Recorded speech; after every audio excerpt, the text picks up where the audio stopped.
Side खबरों के लिए सब्सक्राइब करें फ्लेम मीडिया और उसके बाद बेल आइकन को प्रेस करें ताकि सबसे पहले आपको मिले एक्सक्लूसिव खबरें।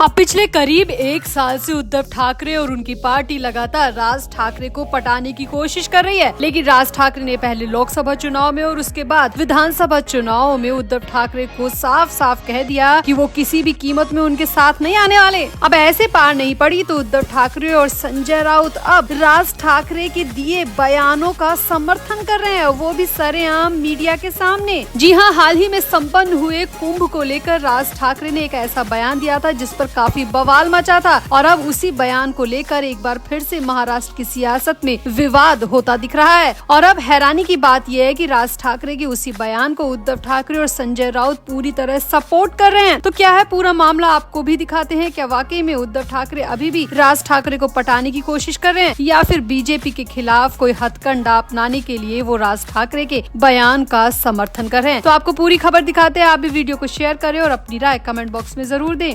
तो राज ठाकरे के कुंभ वाले बयान पर शिवसेना यूबीटी उनके सपोर्ट में नजर आ रही है। राज्यसभा सांसद संजय राउत ने राज ठाकरे के बयान का समर्थन करते हुए कहा कि उस रिपोर्ट को पढ़ा जाना चाहिए जिसमें कहा गया था कि पानी बहुत ज्यादा खराब है। इसके लिए बाबा जी यानी योगी आदित्यनाथ को कहिए कि वो एक SIT का गठन करें और पूरी तरह जाँच कराएं। ये आपको बता दें कि राज ठाकरे ने कुंभ के दौरान पानी को गंदा बताया था और ये तक कहा था कि वो कभी भी ऐसे गंदे पानी में स्नान नहीं कर सकते। राज ठाकरे ने आगे ये भी कहा था कि लोगों को अंधविश्वास से बाहर निकलना चाहिए। मैं उस गंगा के गंदे पानी को भी नहीं छूंगा जहां करोड़ों लोगों ने स्नान किया है। राज ठाकरे ने अपने इसी बयान में कहा था कि बाबा नांदगांवकर कुंभ का पानी मेरे लिए लेकर आए थे, लेकिन मैंने कहा कि मैं इसे पीना तो दूर की बात टच भी नहीं करूंगा। अब राज ठाकरे के इस बयान पर उस वक्त भी काफी हंगामा हुआ था और अब ये हंगामा, ये विवाद एक बार फिर से गूंज चुका है। लेकिन अब हैरानी की बात यह है कि राज ठाकरे के इस बयान का उद्धव ठाकरे और संजय राउत समर्थन कर रहे हैं। जहां संजय राउत ने रिपोर्ट को पढ़े जाने की बात कही है, रिसर्च को देखने की बात कही है, वहीं साथ ही में योगी आदित्यनाथ से कहा है कि वो SIT का गठन करके जांच करवाएं। वहीं उद्धव ठाकरे भी राज ठाकरे के बयान का समर्थन कर रहे हैं। उद्धव ठाकरे ने कहा कि वाकई में लोगों को अंधविश्वास से बाहर निकलना चाहिए। ये बीजेपी ने इतना अंधविश्वास फैला रखा है कि लोग बैक्टीरिया वाले पानी से नहाने को मजबूर हो रहे हैं। उद्धव ठाकरे ने कहा कि आप लोग कह रहे हैं कि करोड़ों लोग जा रहे हैं, तो सोचिए जिस पानी में करोड़ों लोग रोज स्नान कर रहे हैं वो पानी कितना गंदा होगा और उस पानी से स्नान करने के बाद लोगों में किस तरीके की डिजीज पैदा होगी, कैसी कैसी बीमारियां पैदा होंगी, इसका अंदाजा भी नहीं लगाया जा सकता। उद्धव ठाकरे ने यहाँ पर ये भी कहा कि कुंभ के नाम पर बीजेपी लोगों को गुमराह कर रही है, अंधभक्ति के नाम पर लोगों को बीमारी की ओर धकेल रही है। वहीं संजय राउत ने यूपी के CM योगी आदित्यनाथ को लेकर कहा कि जब कुंभ चल रहा था तो ऐसी रिपोर्ट क्यों आई थी, गंदे पानी की बैक्टीरिया वाली रिपोर्ट क्यों आई थी? क्या आपकी पार्टी आपके खिलाफ काम कर रही है, आपकी राजनीति में अड़चन डालने के लिए ऐसा कर रही है? संजय राउत ने आगे कहा कि हम लोग महाराष्ट्र में जब एक दूसरे से मिलते हैं तो राम राम करते हैं, जय श्री राम ये लेकर आए हैं, ये देश का बंटवारा करना चाहते हैं। राम और जय श्री राम में क्या फर्क है? हम राम राम करते हैं, वो जय श्री राम करते हैं, लेकिन राम राम करने वालों को गलत बता देते हैं, जय श्री राम करने वालों को वो बड़ा बता देते हैं। तो क्या राम राम कहना गलत है? क्या सिर्फ सही जय श्री राम कहना ही है? राम राम कहना कहाँ से गलत हो गया? कुल मिलाकर उद्धव ठाकरे और संजय राउत ने बीजेपी को घेरने के लिए राज ठाकरे के इस बयान का पूरी तरह समर्थन किया और बैक्टीरिया वाले पानी को लेकर एक बार फिर से महाराष्ट्र की सियासत में विवाद खड़ा कर दिया। तो आपको क्या लगता है, क्या उद्धव ठाकरे अब राज ठाकरे को पटाने के लिए ऐसा कर रहे हैं या फिर बीजेपी के खिलाफ मुद्दा बनाने के लिए वो राज ठाकरे के बयान का सपोर्ट कर रहे हैं? आपका क्या कहना है, आपको क्या लगता है? आप भी अपनी राय कमेंट बॉक्स में जरूर दें और वीडियो को भी शेयर करें।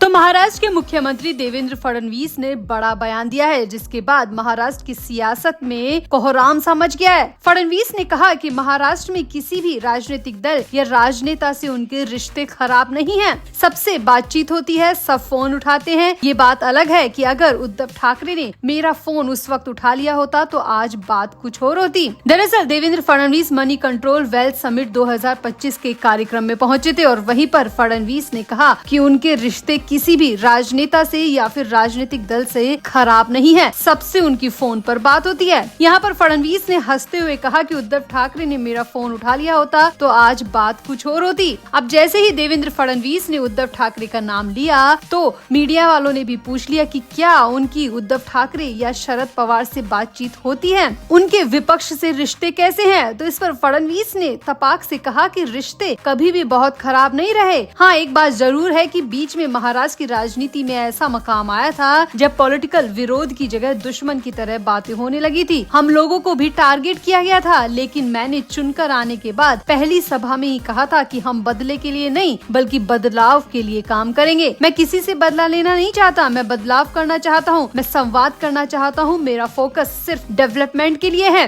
फडणवीस ने यहाँ पर साफ साफ कहा कि अगर आप पूछ रहे हैं उद्धव ठाकरे और शरद पवार के बारे में तो मैं आपको बता दूं कि इन दोनों से ही मेरी फोन पर बात होती रहती है। मैं अक्सर इन दोनों से मिलता भी रहता हूँ और खासकर राजनीतिक मसलों में मैं इनकी राय शुमारी भी लेता हूँ, क्योंकि शरद पवार को मुझसे बहुत ज्यादा एक्सपीरियंस है और उद्धव ठाकरे की सलाह भी मैं लेता रहता हूँ। यहाँ पर फडणवीस ने बहुत ही आसानी से जवाब दे दिया और कह दिया कि उद्धव ठाकरे और शरद पवार से उनकी बातें होती हैं, मिलते रहते हैं और उनकी सलाह भी लेते हैं। लेकिन इसी बीच एक मीडिया कर्मी ने पूछ लिया कि एकनाथ शिंदे से आजकल आपके रिश्ते कैसे हैं, मीडिया में जो खबरें आ रही हैं उन पर आपका क्या कहना है। तो यहाँ पर फडणवीस सकपका गए और फडणवीस ने यहाँ पर माइक की खराबी का बहाना लगा दिया। यहाँ पर देवेंद्र फडणवीस ने एकनाथ शिंदे के बारे में कुछ कहा ही नहीं। अब सवाल और माइक खराबी के बीच 2 मिनट गुजर गए और इसके बाद देवेंद्र फडणवीस ने कहा कि मेरा मानना है कि राजनेताओं के बीच जो रिलेशनशिप होनी चाहिए वैसी रिलेशनशिप मेरी सबके साथ है। मैं सबके साथ बातचीत करता हूँ, मेरी किसी से भी इतनी दूरी नहीं है कि मैं किसी से बातचीत न कर पाऊँ। फडणवीस ने कहा कि किसी ने मेरे से शिंदे के बारे में पूछा तो मैं बता दूं कि उनसे भी मेरा रिश्ता खराब नहीं है, अच्छा है। हम एक साथ काम कर रहे हैं और बीएमसी चुनाव भी हम एक साथ ही लड़ेंगे। यहाँ पर फडणवीस ने बहुत फीका सा जवाब एकनाथ शिंदे को लेकर दिया, जबकि उद्धव ठाकरे और शरद पवार को लेकर फडणवीस ने काफी कुछ कहा और कहा कि उनसे फोन पर बात होती है, उनसे मिलते रहते हैं, राजनीतिक मसलों में उनकी सलाह भी लेते हैं। अब फडणवीस के मन में क्या है ये तो कोई नहीं जानता, लेकिन फडणवीस के इस बयान से, इस रवैये से शिंदे गुट में कहीं ना कहीं तूफान सा आ गया है। शिंदे गुट में कहीं ना कहीं अफरा तफरी का माहौल हो गया है, क्योंकि उद्धव ठाकरे और शरद पवार की तारीफ करना यानी कि एकनाथ शिंदे के लिए ये खतरे की घंटी हो सकती है। तो आपको क्या लगता है आखिर फडणवीस के मन में क्या हो सकता है? क्या फडणवीस वाकई में एकनाथ शिंदे को अब अलग थलग करने की राह पर चल पड़े हैं? क्यों आखिर उन्होंने भरे मंच से उद्धव ठाकरे और शरद पवार की इतनी ज्यादा तारीफ कर दी? आप भी अपनी राय कमेंट बॉक्स में जरूर दें और वीडियो को भी शेयर करें।